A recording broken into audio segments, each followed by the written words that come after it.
Good morning, Shadydale Church of God. Today's lesson is from week 2, December 10, 2023. The subject is the faith of David. What we're going to study about today. We need confidence to face the challenges before us, especially when others doubt our abilities. David's faith in God gave him the confidence he needed to defeat the giant Goliath in battle.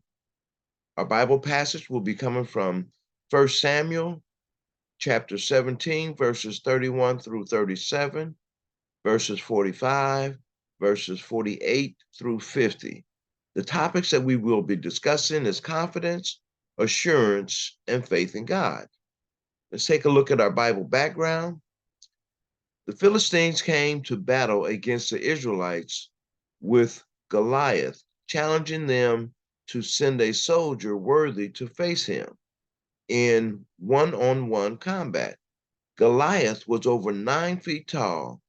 He had body armor that weighed over 100 pounds and a spear like a weaver's rod with a 15-pound iron tip. The Philistines and Israelite troops stood on separate mountains facing each other. While taking food to his brother, who were soldiers in the army of Israel, David openly shared that he was not afraid of Goliath. As a result, King Saul sent David, a young shepherd boy, to accept Goliath's challenge. David slew the mighty giant, but only with the Lord's help. Okay. Now, in today's lesson, this is something I think most of us have heard this story several times, but brings out an interesting point that we need to make sure we understand and realize is no matter how big the challenge is, God has the ability to bring us through it. And he will bring us through it, but we have to have faith in him and assurance and confidence that he will do what he has promised to do, and that is to take care of his people. Amen. All right. So we'll go ahead and get started with our Bible reading. Okay. So our first Bible reading will come from 1 Samuel chapter 17 and verse 31 through 37. Again, I will be using Bible Gateway to assist me in the reading. What David said was overheard and reported to Saul, and Saul sent for him. David said to Saul, "Let no one lose heart on account of this Philistine. Your servant will go and fight him." Saul replied, "You are not able to go out against this Philistine and fight him. You are only a young man, and he has been a warrior from his youth." But David said to Saul, "Your servant has been keeping his father's sheep. When a lion or a bear came and carried off a sheep from the flock, I went after it, struck it, and rescued the sheep from its mouth. When it turned on me, I seized it by its hair, struck it, and killed it. Your servant has killed both the lion and the bear. This uncircumcised Philistine will be like one of them, because he has defied the armies of the living God. The Lord who rescued me from the paw of the lion and the paw of the bear will rescue me from the hand of this Philistine." Saul said to David, "Go, and the Lord be with you."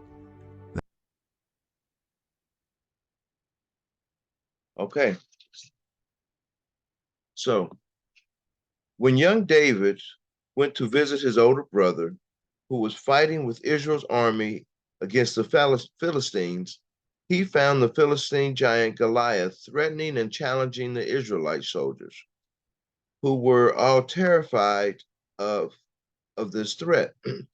David asked what the reward would be for defeating Goliath and expressed dismay that the giant continued to taunt the army of Israel.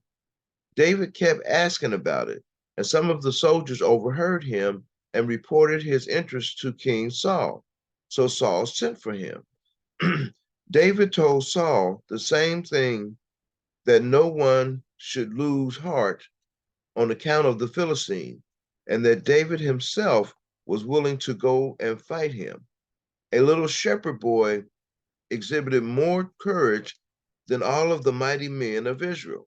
Saul saw David's uh, prospect of victory against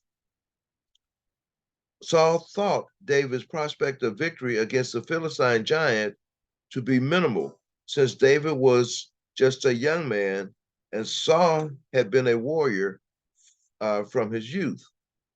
David answered the objections and fears of Saul with faith, courage, and confidence in God. David had exercised, David had experience in physical combat with predatory animals from time spent keeping his father's sheep. This would have required strength, speed, agility, and wisdom.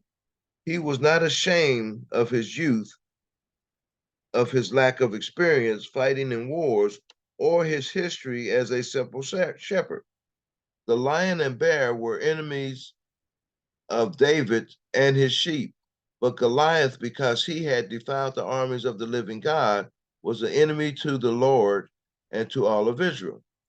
David was able to convince King Saul that he had what it took to defeat Goliath, and that the same Lord who had rescued him from the lion and the bear would give him success against the Philistine giant. The king was impressed by David's heart and gave his blessings for David to face Goliath. Whatever our profession or calling is, we should work to excel in it and engage in it wholeheartedly with faith, courage, and confidence. And like David, we should give praise of any achievement to God. Okay, so um, initially, we have the Israelite armies, the Philistine armies, and the Philistines have the 9-foot giant Goliath. Okay, um, and in the natural, hey, if you're 6 foot and there's somebody 3 feet taller than you, and they're saying, "Come on, let's go to war, let's go to battle," yeah, is fear is there. I mean that's a natural thing to be fearful. But God is letting us know that we don't have to fight against our enemies in the natural. We have the supernatural, or we have the Spirit of God that is able to fight our battles. Now, David, as a shepherd boy, even in watching over the sheep, you know, when a lion comes and steals one of the sheep, he could have just let it go. He could say, "Okay, that's one. I ain't gonna worry about that." When a bear comes and steals, that's one. I ain't gonna worry about that. You know, but David went after them. You know, each time David's like, "No, my job is to watch these sheep, and I'm going to do it." Now, he did it in and of itself, but at the same time, he realized that he wasn't doing this by himself. He trusted and had faith in God, and he said the same God that delivered him, the same God that helped him to defeat the lion and defeat the bear, would help him to defeat Goliath. Okay. And so he had this confidence. And so when he saw what was going on, he went to feed, bring his brother's lunch. And then he was like, "Okay, come on. I hear this giant over there talking all this noise, talking bad about God, putting God down. No respect for God. I have no respect for you." And so David started inquiring about it, and he asked about the reward, but I think that was just a way to start the conversation. And so the more he talked about it, some of the soldiers heard what he was saying. And so they went to King Saul and told Saul what David was saying.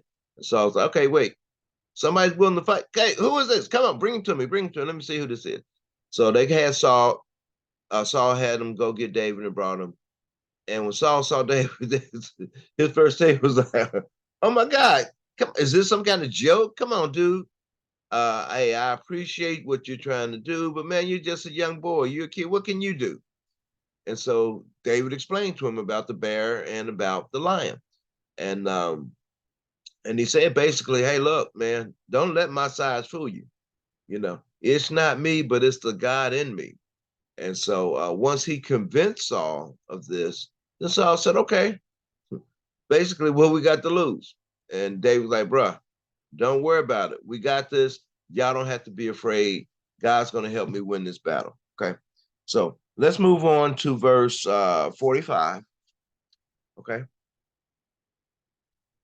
See what it says.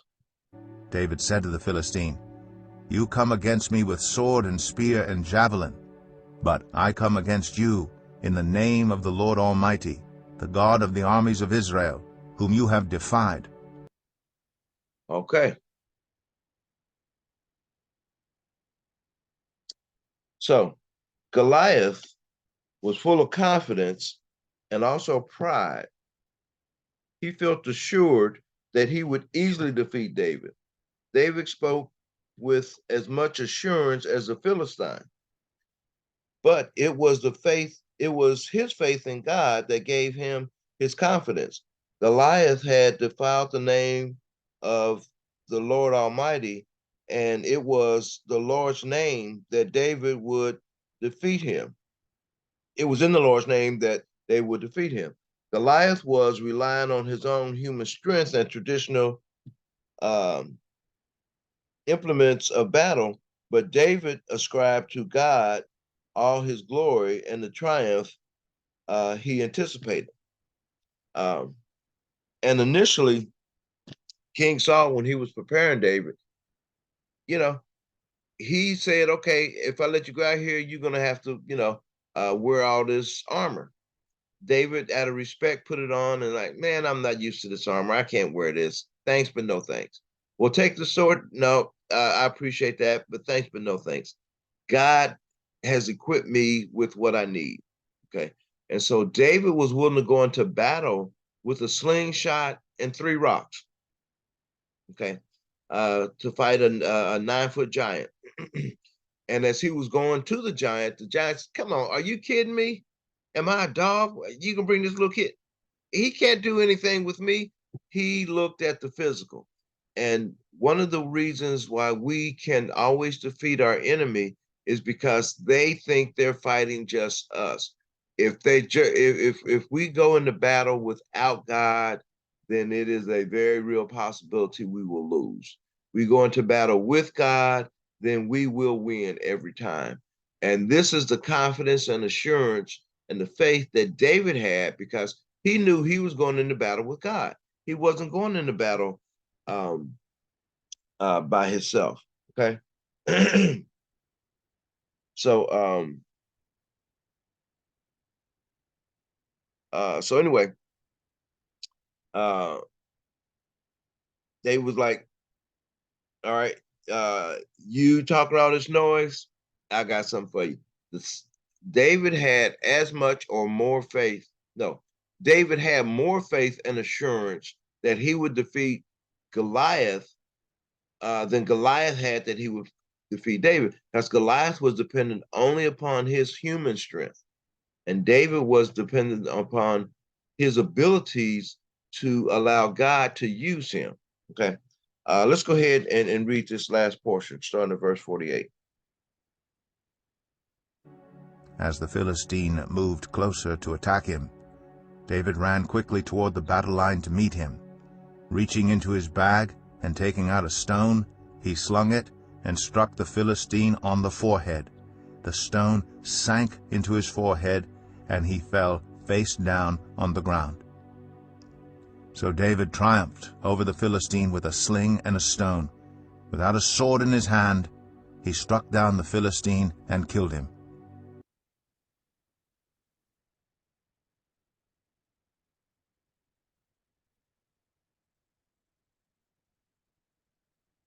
Okay, so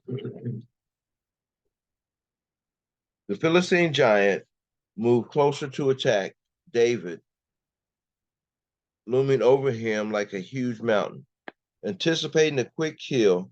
But David advanced quickly and confidently towards Goliath, um, unintimidated and sure of his mission. At the end, David accomplished his goal without much fanfare at all. The type of helmet Goliath was wearing would have protected most of his head, but the opening for his eyes left his forehead exposed. David took a single stone from his bag and used his slingshot to throw it at Goliath, striking him on the forehead, and Goliath fell downward to the ground. When we depend solely on our human strength um, in this life to overcome our battles, can be uncertain. But God opposes those who are proud while showing favor to the humble. See James 4 and 6 and Proverbs 3 and 34. David humbly faced Goliath in the strength of God, and he triumphed over the Philistine without even a sword or in his hand. With details not often included when the story is taught to children, the text goes on to tell that David completed the execution by drawing Goliath's own sword and using it to cut off his head. David's faith recognized God as the only one who could prevail and sought to honor God in his conflict. Okay, so um, as Goliath started approaching David, and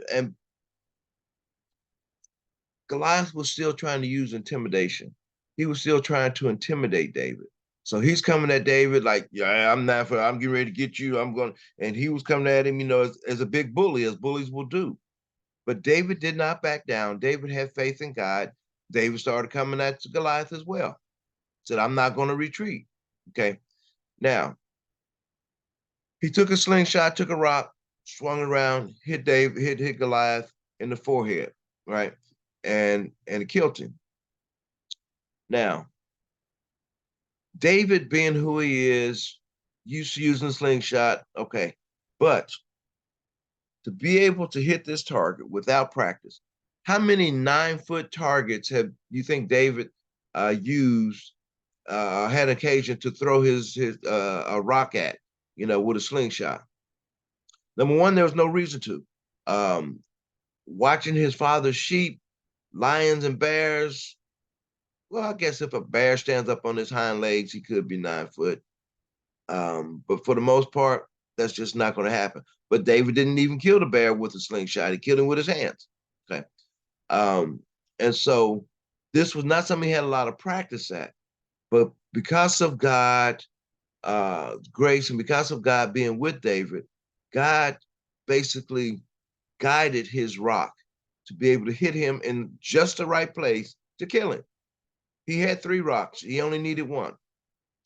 But what he needed more than he needed the rock and the slingshot was God, was faith in God, was confidence in God, being humble, realizing that the battle was not his, it was the Lord's. And so David was able to slew the giant. He fell. David took a sword, cut his head off, and then everyone realized that David was indeed a man of God, a man that had faith and courage in God.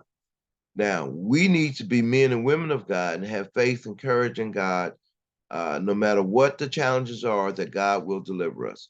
Be humble, brag in God and on God, but not on ourselves. Trust you've been blessed by the message. May God bless you always. And join us next Sunday for Brother Nehemiah Newman and our superintendent that he brings you the Sunday school lesson. Thank you.